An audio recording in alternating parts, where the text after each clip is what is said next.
জানোই যে তোমার সাথে বিয়ে হওয়ার পরে আমি বেশ কয়েকদিন তোমাদের ওই রাজপণ্ডিত মশাইয়ের কাছে পড়তে পাঠশালা গিয়েছিলাম।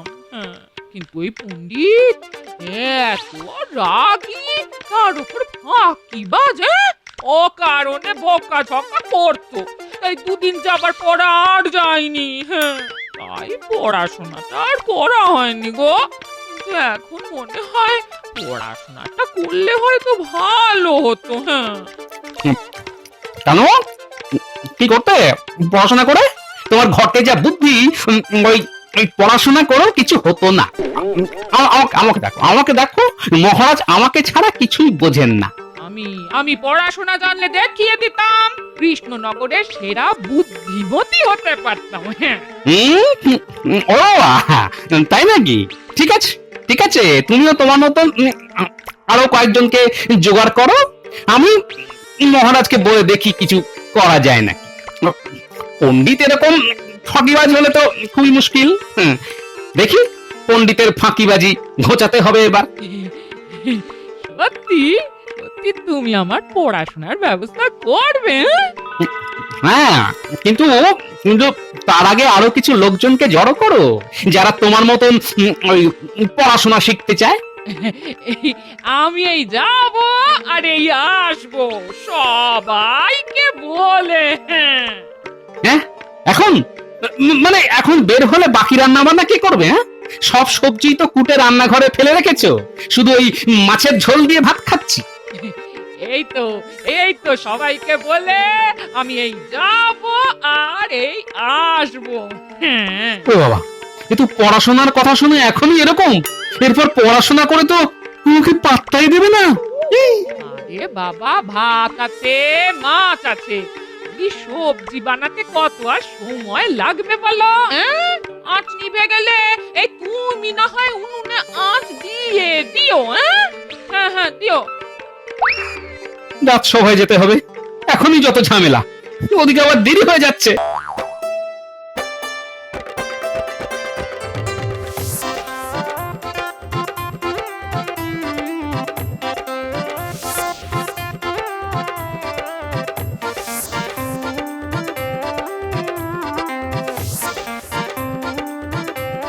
গোপাল দাদা, আমরা সবাই পড়াশোনা করতে চাই, নইলে সবাই আমাদের পথে ঘাটে ঠকিয়ে দেবে।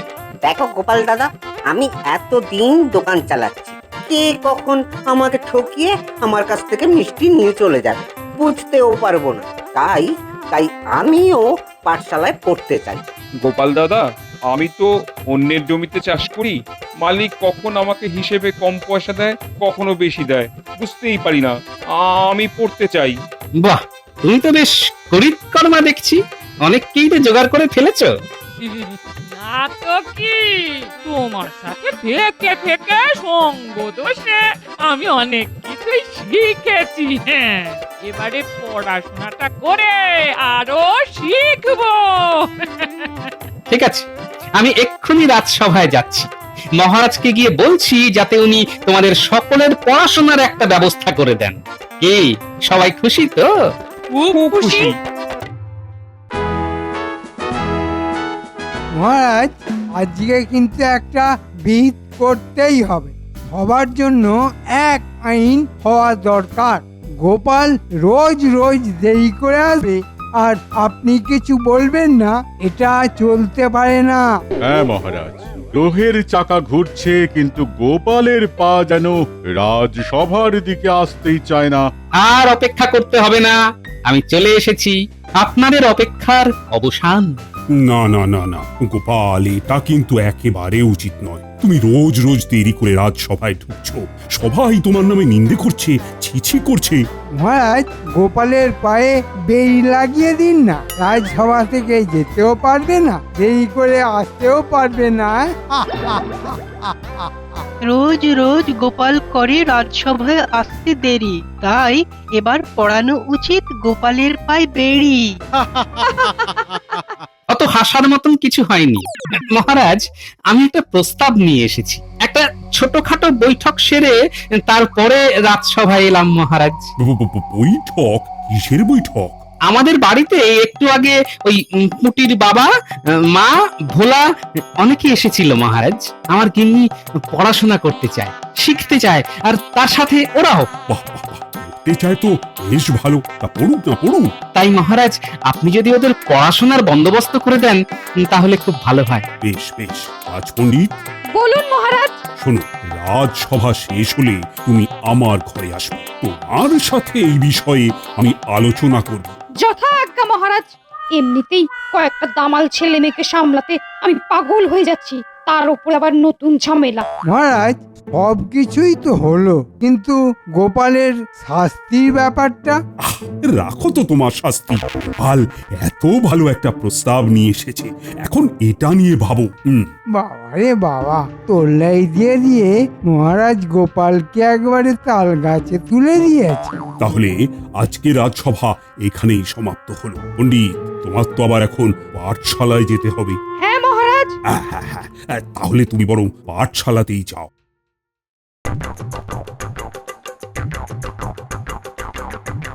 গিন্নি, ও গিন্নি, আরে কোথায় গেলে গো?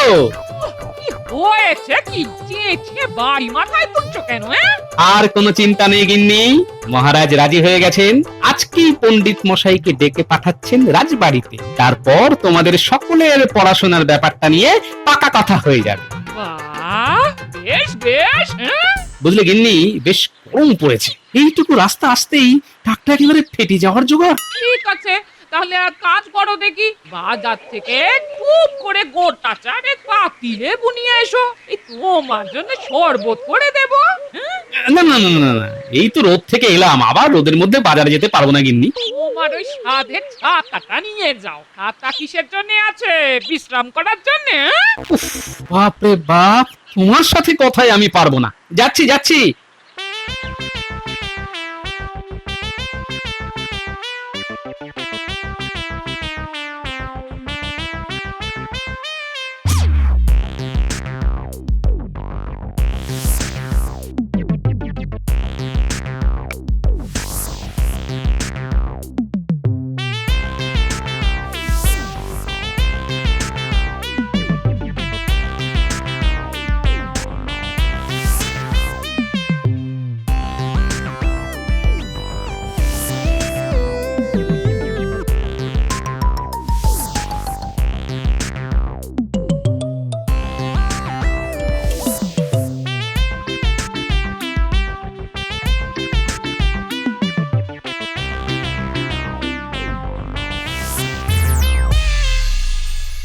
এই কিরে, তোরা পাঠশালায় পড়াশোনা না করে এই রোদের মধ্যে ঘুরে বেড়াচ্ছিস কেন? আমরা পড়াশোনা করেই ফিরছি দাদু, আমাদের পণ্ডিত মশাই ছুটি দিয়ে দিল। হ্যাঁ, বলিস কি রে, এত তাড়াতাড়ি ছুটি? মিথ্যে কথা বলছিস না তো? না না দাদু, কি যে বলো, আমরা তোমাকে মিথ্যে কথা কেন বলতে যাব? দাদু, তুমি একটা কথা জানো? কি কথা? জানো দাদু, আমাদের পণ্ডিত মশাই রোজ এই সময় ছুটি দিয়ে দেন। সে কি রে, এ তো রীতিমতো ফাঁকিবাজি। না, ব্যাপারটা অনুসন্ধান করে দেখতে হচ্ছে তো।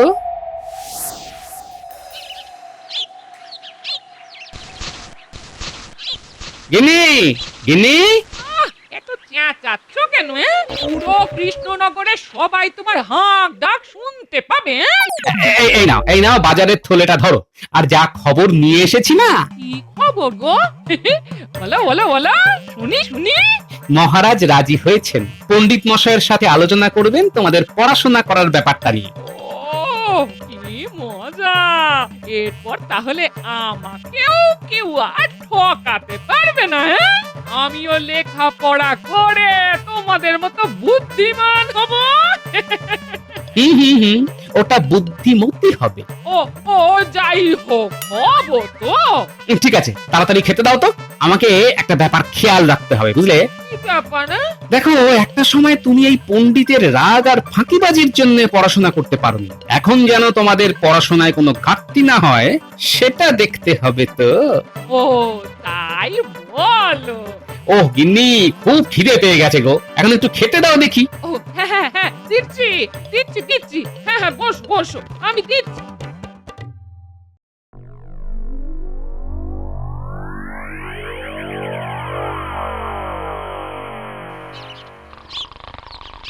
তিন একে তিন, তিন দুগুণ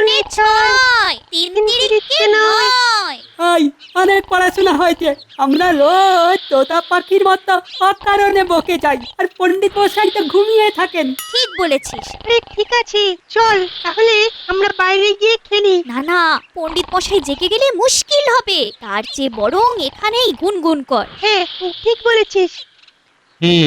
আমি যদি মহারাজকে এই কথাগুলো বলি তাহলে মহারাজ বিশ্বাস করবেন না, কিন্তু যে করেই হোক মহারাজকে ব্যাপারটা তো দেখাতে হবে। এই ফাঁকিবাজ পণ্ডিতকে জব্দ করতেই হবে, নইলে সবার ভবিষ্যৎ একেবারে অন্ধকার হয়ে যাবে।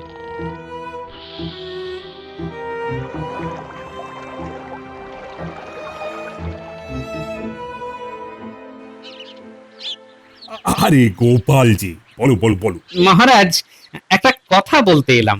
এই বলোই না, বলো। বলছি, আপনি আমাদের পণ্ডিত মশাইকে ওই কথাটা বলেছেন তো? হ্যাঁ, বলেছি বই কি, আর পণ্ডিতকে রাজিও করেছি। ওই আগামী পরশুদিন থেকে তোমার বউ আর অন্য ইচ্ছুক মহিলাদের আসতে বলো। যথা আজ্ঞা মহারাজ। তবে আমি বলি কি, শুভ কাজে দেরি করে কি লাভ আছে মহারাজ? কাল থেকেই যাক না ওরা। হ্যাঁ, আগামীকাল থেকে?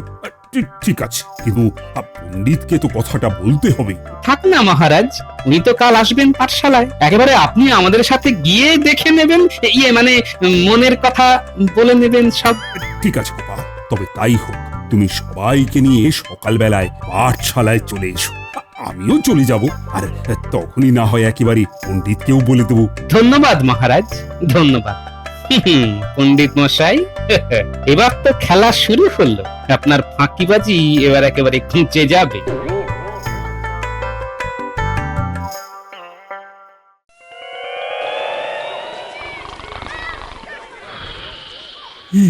একই পাঠশালার একই দশা, বাচ্চারা তো যে যার মতন খেলছে।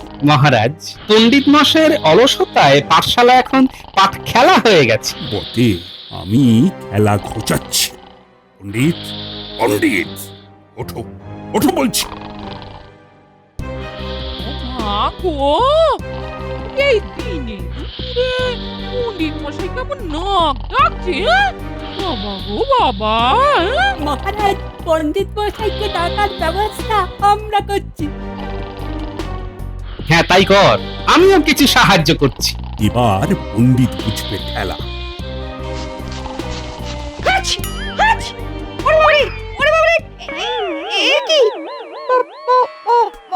মহারাজ, আপনি এখানে? হ্যাঁ, আমি।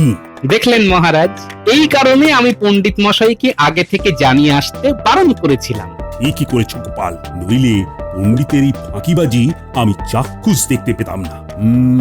একে বা সরিয়ে মনে হচ্ছে নতুন পণ্ডিত আনতে হবে। ও মহারাজ, ও মহারাজ, আপনি আমার মা বাপ, এরকম করবেন না, মরে যাব। শোনো, তুমি অনেক দিন ধরেই ফাঁকিবাজি করছো, মাঝে মাঝে আমার কানেও আসে, কিন্তু আমি অত গায়ে মাখিনি। এবার যখন মহারাজ একেবারে বুঝেই গেলেন, তখন পণ্ডিতকে উপযুক্ত শাস্তিটা দিয়েই দিন। ও মহারাজ, আমাকে কি শাস্তি দেবেন? শোনো পণ্ডিত, আজকে থেকে তোমার কাছে এই নারীরা পড়বে। তারা ছোটবেলা উপযুক্ত শিক্ষা পায়নি বলে আজকে সমাজে অনেক জায়গায় ঠকে যায়। তাই এবার তোমার দায়িত্ব হচ্ছে বাচ্চাদের পাশাপাশি এদেরকেও ভালোভাবে পড়ানো। শুধু পুঁথিগত শিক্ষা নয়, তার সাথে সামাজিক শিক্ষায়ও যেন সবাই শিক্ষিত হয়ে উঠতে পারে। যথাজ্ঞা মহারাজ, আপনি যেরকম করবেন সেরকমই হবে। ওমা, তুমিও আমাদের সঙ্গে পড়বে? হ্যাঁ রে মা, আমরা তোদের সাথে পড়াশোনা করব। তুমিও আমাদের সাথে পড়বে দিদা? হ্যাঁ, আমিও পড়বো। হ্যাঁ, তারপরে সবার মধ্যে প্রতিযোগিতা হবে। হ্যাঁ, তবে প্রতিযোগিতা নয়, মূল্যায়ন। শোনো পণ্ডিত, বলুন মহারাজ। আমি 1 মাস পরে তোমার বিদ্যার্থীদের একটা পরীক্ষা নেব। কেউ যদি কিচ্ছু না বলতে পারে তাহলে সেদিনই তোমার শেষ দিন। পড়াশোনা শেখানোর নামে ঘুম আমি তোমার ঘুচিয়ে দেব। আর তোমরাও সবাই শোনো, ওই মূল্যায়নে যে প্রথম হবে তাকে আমি কৃষ্ণনগরের সেরা বিদ্যার্থী পুরস্কারে ভূষিত করব, আর সাথে উপহার হিসেবে পাবে 200 মোহর। যথাজ্ঞা মহারাজ। তাহলে তোমরা পড়াশোনা শুরু করে দাও, আর আমরা এগোই। হ্যাঁ মহারাজ, চলুন।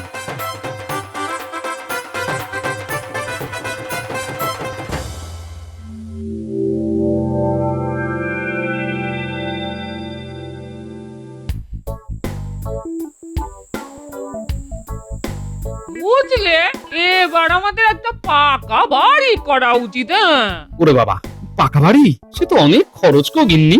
আমি জানি তোমার 1 মাসের বেতন দিয়ে হবে না, কিন্তু তুমি যদি প্রত্যেক মাসে বেতন পাওয়ার সাথে সাথে এই কিছু কিছু করে ইট সুরকি কিনে রাখো, তাহলে কয়েক বছরের মধ্যেই আমাদের পাকা বাড়ি বানানো হয়ে যাবে। হ্যাঁ, বাহ, এই বুদ্ধিটা তো তুমি ভালোই দিয়েছো গিন্নি। আর হ্যাঁ শোনো, কালকে না পাকা রুই মাছ কিনবো, আমাকে সকালে কিছু পয়সা দিয়ে রেখো তো। হ্যাঁ? না না, আমি বাজার থেকে এনে দেবো, তোমাকে ওই মাছওয়ালা ঠকিয়ে দেবে, বুঝলে? আর ঠকাতে পারবে না, আমি যোগ বিয়োগ গুণ ভাগ সব শিখে নিয়েছি। শুধু এইটুকু জানলে তো হবে না গিন্নি, এর সাথে তোমাকে নামটাও জানতে হবে। ওটাও তো শিখেছি। 1 থেকে 10 অব্দি একদম ঝরঝরে মুখস্থ। কালকে আমি না এই 11 থেকে 20 মুখস্থ করব। হ্যাঁ, আচ্ছা ঠিক আছে, বলো তো 7 9 কত হয়? এই 7 9 63, 8 9 72, 9 9 81, 9 10 90। বাবা, আমি আর আগের মতো বোকা নেই। হ্যাঁ। এই শোনো শোনো, সকালে যেন না চাইতে এই পয়সাটা আমার হাতে এসে যায়। হ্যাঁ, গিন্নি, তোমার এই উন্নতি দেখে এত খুশি হয়েছি না যে কি বলবো। তোমাকে তোমাকে আরো বেশি করে ভালোবাসতে ইচ্ছে করছে গিন্নি। ও মা গো, বুড়ো বয়সে ভীম রতি। হ্যাঁ, এই যাও তো যাও। যা হয়ে গেল।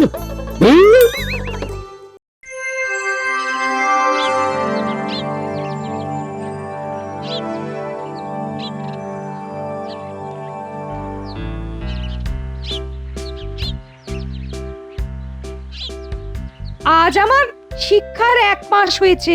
আজকে তাই মহারাজ সকলের একটা মৌখিক পরীক্ষা নেবেন।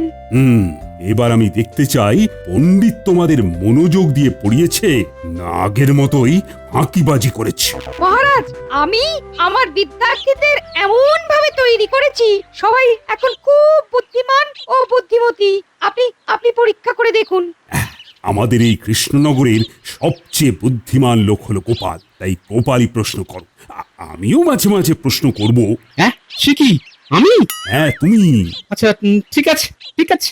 আচ্ছা বলতো গুলটে, একটা গাছের ডালে 2টো পাখি ছিল, আরো 5টা পাখি এসে বসলো, এখন ওই গাছে মোট কটা পাখি আছে? খুব সোজা, 2 যোগ 5, মোট 7টা পাখি আছে। সঠিক উত্তর। আচ্ছা এবার ভোলা বলো তো, ওই ডালে 7টা পাখির মধ্যে একটা পাখিকে উদ্দেশ্য করে একটা বাঁদর একটা আম ছুঁড়ে মারলে গাছে কটা পাখি থাকবে? খুব সোজা, 6টা পাখি থাকবে।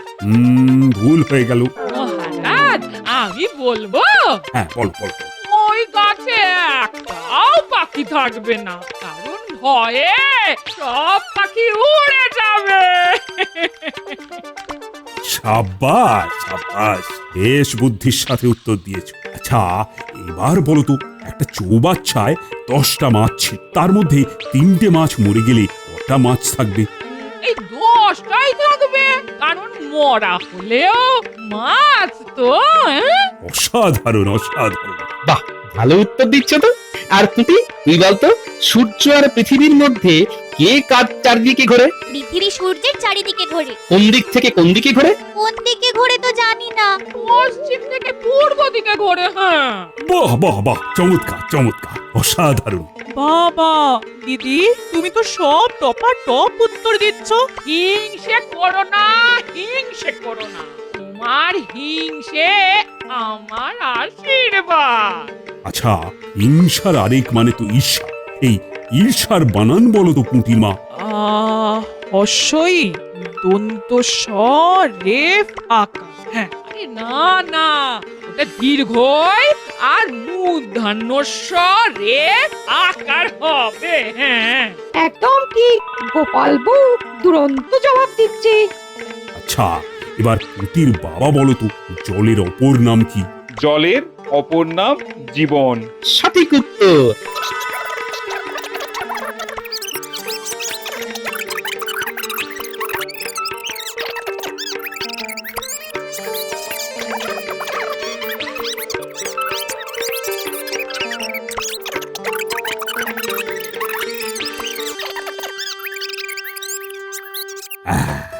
আজকে আমার এই পরীক্ষায় সবাই মোটামুটি ভালোই উত্তর দিয়েছে। এর থেকে প্রমাণিত হচ্ছে আমাদের পণ্ডিত আর আগের মতো ফাঁকিবাজি করেননি। আর হ্যাঁ, আমার গোপালের সমস্ত প্রশ্নের উত্তরের মধ্যে গোপাল বই সব থেকে বেশি উত্তর দিয়েছে। তাই গোপাল বউকেই আমি বিজয়ী ঘোষণা করছি। সাবাস গিন্নি, সাবাস।